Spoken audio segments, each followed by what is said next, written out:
అందరికీ నమస్కారం అండి. ఈరోజు చెప్పే కథ పేరు నిగ్రహం లేని కామం. ఈ కథను రచించిన వారు అశోక్ గారు. ఇంక కథలోకి వెళ్తే, గీత బయలుదేరు, మళ్ళీ ట్రైన్ మిస్ అయితే ఇబ్బంది పడాలి. బస్సులో అంటే కష్టం, తొందర పెట్టాను. అబ్బా, ఇప్పటిదాకా ఆలస్యం చేసింది నువ్వు, నేను కాదు అని అరిచింది గీత. సరే సరే అనుకుని ఏం లాభం, కానివ్వు, త్వరగా రెడీ అవ్వడం అయిపోయింది మహానుభావ. బాక్సులో పులిహోర సర్దుతున్నా తమరికి అల్పాహారం ట్రైన్లోనే అంది. ఓహో సూపర్, నా ముద్దుల పెళ్ళమా, అందుకే నువ్వంటే నాకు అంత పిచ్చి అన్నాను. వాళ్ళ ఇంటికి వెళ్తున్నామంటే మా మామయ్య గీత నాన్న ఇంటికే అన్నమాట. మాకు పెళ్ళి ఈ 2 నెలలు అయ్యింది. పెద్దలు కుదిర్చిన పెళ్ళి. ఇద్దరి మనసులు పెళ్ళయ్యాక కలిశాయి. ఇద్దరం ఉన్నత విద్యావంతులం, జాబ్ చేస్తున్నాం. రాజమండ్రిలో సంపాదనకి ఇబ్బంది లేదు. అపార్ట్మెంట్ తీసుకోవడానికి ప్లాన్ చేసుకుంటున్నాం. డ్యూటీ నుండి వచ్చాక బయటికి అలా వెళ్ళటం, తనకు నచ్చినవి ఏదైనా కొనడం, లేదా తినడం, రావడం, బెడ్రూమ్లో దూరడం, తనువు పైన వేయడం, గాఢ చుంబనాల్లో మునిగి తేలడం మాకు రోజులు మామూలు విషయాలే. ఇక అకస్మాత్తు ప్రయాణం ఎందుకంటే వాళ్ళ చెల్లికి పెళ్లి సంబంధం చూశారట. ఆదివారం చూపులు, అంటే ఎల్లుండి. మరి శుక్రవారం ఎందుకు వెళ్తున్నామంటే అన్ని పనులు చూసుకోవడానికి.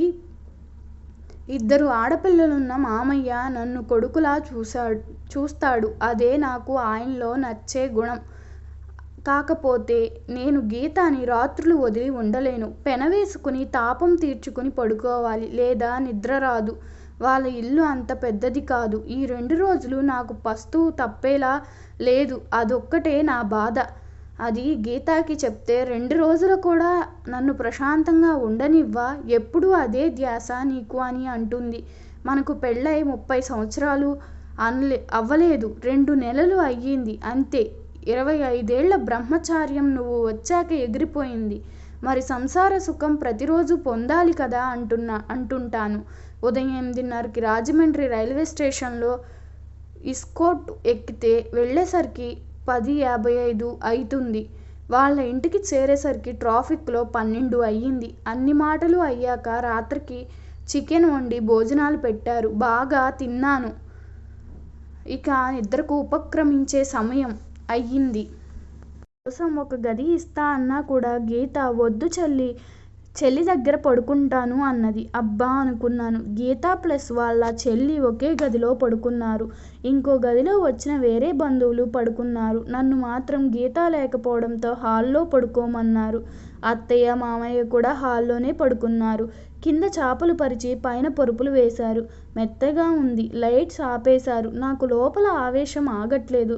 గీతని కలవాలనిపిస్తోంది. రాముడు వద్దన్నా కాముడు ఆగనన్నట్లు ఉంది నా పరిస్థితి.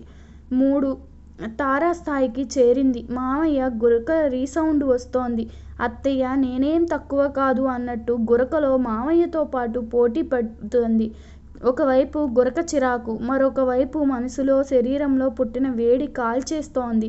తమను చూస్తే వాళ్ళ చెల్లి గదిలో ఉంది. గడియ పెట్టుకుందేమో. ఫోన్ కూడా హాల్లో టీవీ దగ్గర పెట్టింది. ఫోన్ చేసి పిలుద్దామంటే నా ఆలోచనలు అటూ ఇటూ అటూ ఊగుతున్నాయి. ఇంకోవైపు ఆగలేవా, 2 రాత్రులే కదా అని బుర్రలో నాలో ఉన్న ఇంకొకడు సలహా ఇస్తున్నాడు. నాలో కాముకుడు వాడితో రేయ్, నన్ను మరీ కామపిచాచి అనుకోకు, కొత్తగా పెళ్ళైన వాణ్ణి, ఇలానే ఉంటుందిలే, నీకు తెలియదు అన్నాను వాడితో. నా బుర్రలోని మంచోడి మీద నా ఒంట్లోని కాముకుడే గెలిచాడు. ఇక లేచి గదిలోకి పోయి లేపాల్సిందే అనుకున్నాను. ఆ టైం చూశాను, 1:30 అయింది. సడన్గా ఎవరైనా లేచి ఏదోటి చెప్పేలా రెడీ అయ్యాను. దొంగలు లేచి ఆ గది వైపు నడిచాను.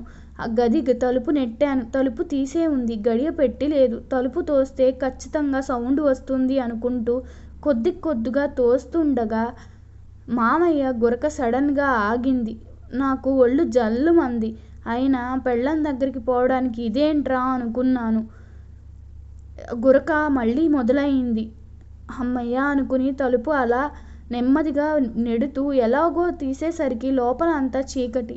బెడ్ లైట్ కూడా లేదు. బాబో, ఎవరైనా చూస్తే ఇలా మరదలి గదిలోకి రావడం ఏమన్నా అనుకుంటారు అనే భయం పట్టుకుంది. ఫోన్లో టార్చ్ వేస్తే ఒక్కసారి ఎక్కువగా లైటింగ్ వచ్చేస్తుంది.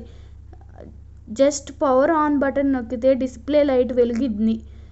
తన ముఖం పక్కకు తిప్పి ఉంది. బట్టలన్నీ ఒంటి చెప్పొచ్చు తానే అని. వాళ్ళ చెల్లికి ఎడమ పక్క పడుకుని ఉంది. 2 సన్నని గురకలు ఇక్కడ కూడా. బాబోయ్, గురకలు ఒక్కరు తగ్గేటట్లు కాదా అనుకున్నాను. వాళ్ళ ఇంటికి గురక వారసత్వం కొద్దిగా తనకు వచ్చింది. సన్నగా గాలి పీలుస్తూ వదులుతున్నప్పుడు గురక వస్తోంది. దగ్గరికి జరిగి చెవి దగ్గర నా నోరు పెట్టి గీతా గీతా అని పిలిచాను. కదలట్లేదు. అవసరమా ఇప్పుడు అనిపించింది. లేపినా ఎక్కడ కలుస్తాం? ఇంకా ఆరు బయట కానీ బాత్రూంలో కానీ కలవాలి. ఇక్కడ అవని పని. మళ్ళీ గీతా గీతా అని పిలిచాను. తన శ్వాస వేగం పెరిగి గురక సౌండ్ పెరిగింది. దీని గురకనాదం వినడానికి వచ్చినట్టు ఉంది అనుకున్నాను. చేతి మీద గిల్లాను. ఇంకా లెగలేదు. ఆలోపు బయట హాల్లో అలికిడి అయ్యింది. అత్తమ్మ లేచి టాయిలెట్కి పోయి వచ్చి మళ్ళీ పడుకుంది. నా పెళ్ళాం లేచేలా లేదా అనిపించింది.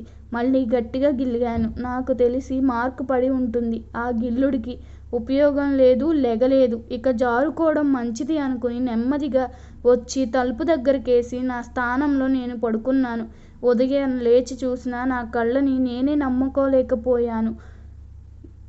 గీత చెల్లి గీత డ్రెస్ వేసుకుని ఉంది. గీత వేరే డ్రెస్లో ఉంది. నా బుర్రలో ఒక్కసారిగా నిన్న రాత్రి జరిగింది తట్టి ఇల్లు ఊడుస్తున్నప్పుడు తన చేతిని చూశాను. గిల్లిన మార్కు ఉంది. ఎర్రగా బుర్రగా తిరిగిపోయింది. తను ఊడుస్తూ ఒక్కసారి ఆపి నన్ను చూసి నవ్వింది. తనకి ఎంత అర్థమైందనిపించింది రాత్రి నా బాగోతం. అంత గట్టిగా గిల్లినా పాపం కిక్కురు మనలేదు. ఇంకా నయం వేరే ఏదైనా చేయడానికి ప్రయత్నించలేదు నేను. కొంప మునిగేది. తన ముఖం చూపించాలంటే సిగ్గుగా అనిపించింది. కానీ తప్పలేదు. ముసిగా నవ్వుతూ తాను దగ్గరికి వచ్చినప్పుడు సారీ చెప్పాను. తాను నవ్వుతూనే తన పనిలో తాను నిమగ్నమయ్యింది. ఈ కథ మీకు నచ్చినట్లయితే నా ఛానల్ను సబ్స్క్రైబ్ చేసుకోండి. అలాగే మీ అభిప్రాయాన్ని కామెంట్ రూపంలో తెలియపరచండి. ధన్యవాదములు.